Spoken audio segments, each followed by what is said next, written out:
Hello, everybody, and welcome to the Possibility Podcast.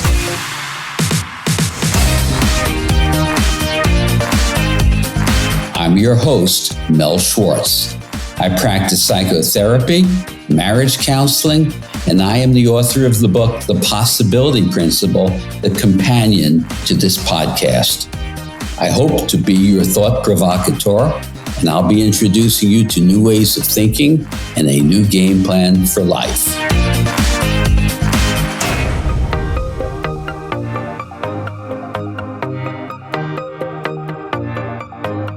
In my practice, I have the opportunity to work with any number of uber wealthy individuals and families, and it's occurred to me that wealth, for all of its benefits, can have a negative impact on relationships, familial relationships, intimate relationships between couples.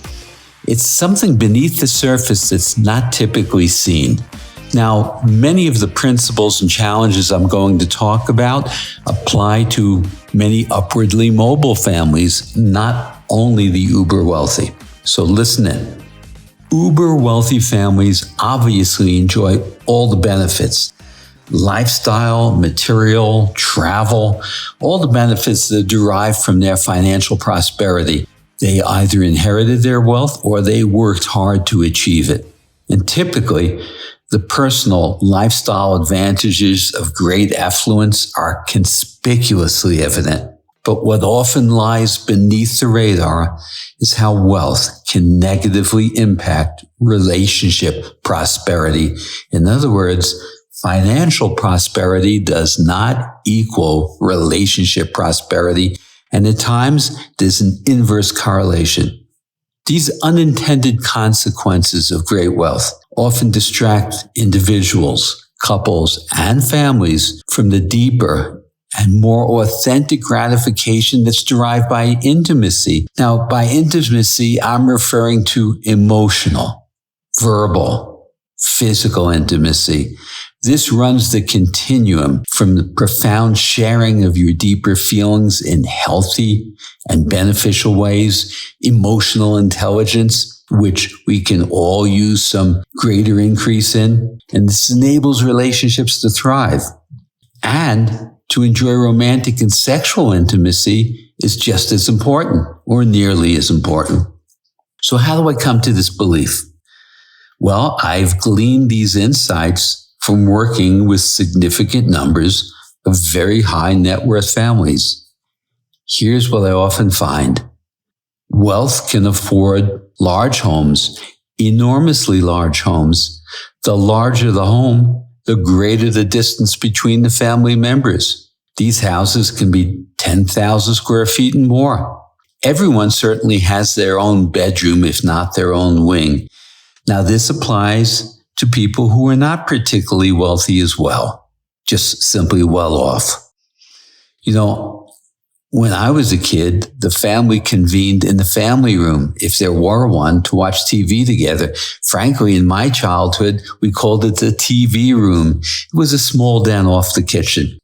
Now it's more likely that everyone is in their own room, attached to their own devices. With these mega-sized houses, you may no longer actually call out to one another, but resort to the intercom system.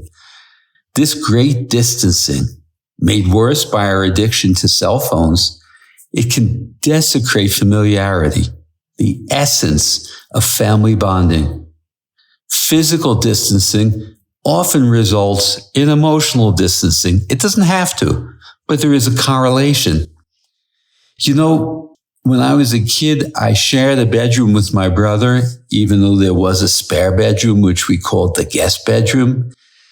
The unscripted adventures of two children sharing a bedroom often leads to an incalculable bond and adventure. Well, very often, wealth denies this opportunity as it ensures that everyone has their privacy. But which room does the parent visit first for that proverbial bedtime tucking in or story? And that compartmentalizing, that divide and conquer, has its consequences. Now let's look at education. You don't need to be uber wealthy to want the best education for your children and navigating the path to get them into the very best colleges. This is an all-consuming full-time job unto itself. And it doesn't necessarily have a correlate to how much wealth you have. However, with great wealth, your expectations for your children's achievement may increase proportionately. And sadly, you lose balance. Frankly, the overwhelming epidemic of anxiety amongst school-age children is due to the pressure that they feel about this level of achievement. But I'm not going to go off onto that tangent now. If you're interested in that subject, I did an episode called Unintended Child Abuse. Listen into that. So getting back to education, the aspirations and goals of the uber wealthy, although sensible at first, may remove them from being truly present in the moment. You know, as John Lennon sang, life is what's happening while you're busy making other plans. Wow. Just think about that. Everything becomes future-oriented and we're not present. Now, let's turn our attention to the couple. As with most marriages, what begins initially as a romantic engagement tends to devolve into a utilitarian, pragmatic approach to the relationship. There are many, many reasons why romance withers. I've spoken about that in other episodes, the need to maintain a level of uncertainty, how predictability becomes the death knell of relationship. But with uber wealthy people, this may even be more the case. We all turn our attention to life's demands as we have to, but wealth, again, can exacerbate this loss of passion and connection.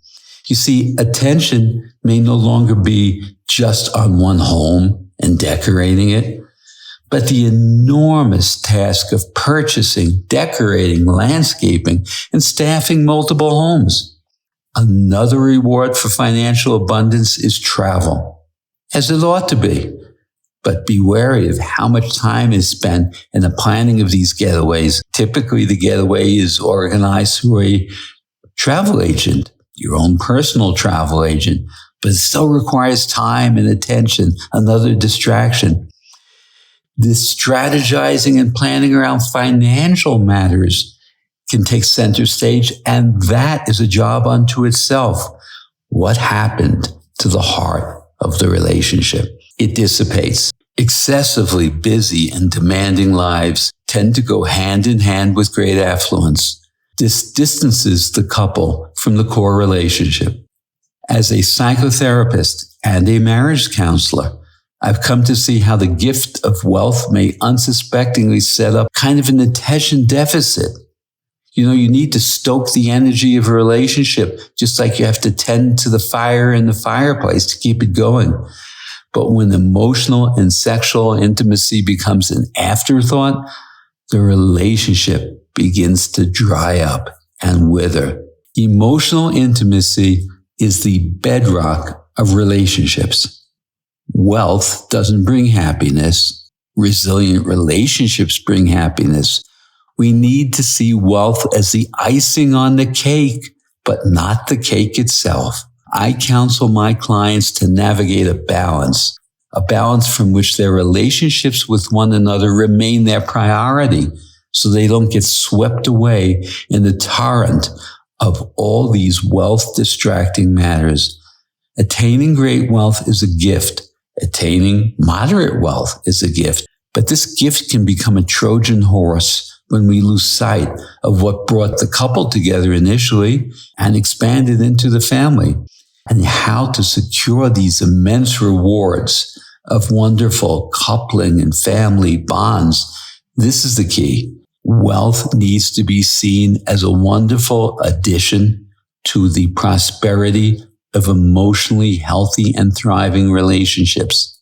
In conclusion and in summation, many of the things I talked about are pertinent without great wealth, but they're even more the case with wealth. Don't allow wealth to drive your focus and your attention. Simply use it as a supplement, a wonderful supplement, which enhances an already wonderful life. Well, until next time, be well, embrace your uncertainty, and I'll speak with you again in a week. Bye for now.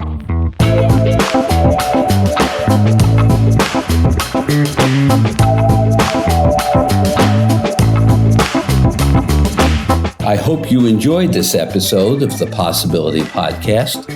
I welcome your feedback on this and any episode.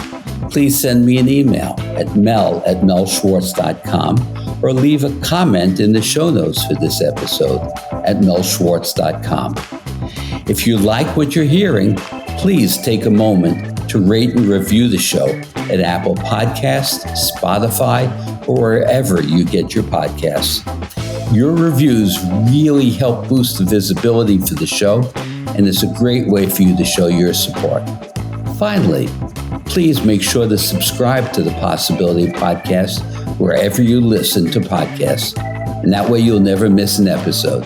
Thanks again, and please remember to always welcome uncertainty into your life and embrace new possibilities.